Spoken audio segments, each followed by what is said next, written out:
হুম, কত চিনি দিয়ে ফেলেছে।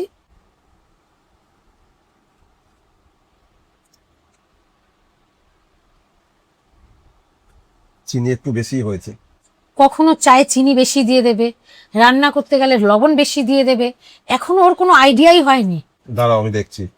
বৌমা, বৌমা, হ্যাঁ বলুন বাবা। আজকে মনে হয় তুমি খুব খুশি মনে রয়েছো। কেন বলুন তো?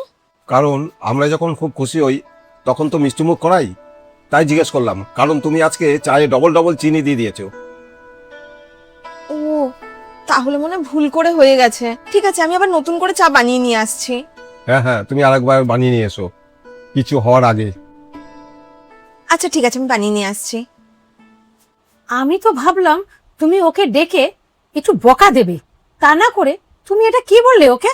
তুমি না মুখটা একটু কম চালাও, শাশুড়িগিরি সবসময় দেখিও না। সবসময় শুধু একই কথা, বৌমা এটা করে না, বৌমা ওটা করে না, এটা ভালো হয়নি, ওইটা ভালো হয়নি। এটা আবার কি? এটা কিভাবে কথা বলছো তুমি আমার সাথে? একটু ভালোভাবেও তো বলতে পারো।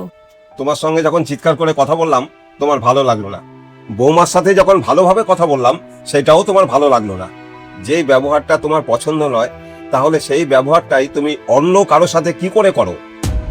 শোনো, যে কোনো কথা বলার দুটো ধরন থাকে, একটা ভালো, একটা খারাপ। কোনো খারাপ কথা যদি ভালোভাবেও বলা হয় না, তাহলে সেটা সবাই মানে। কিন্তু যদি কোনো ভালো কথা খারাপভাবে বলা হয়, তাহলে সেটা কেউ মানে না।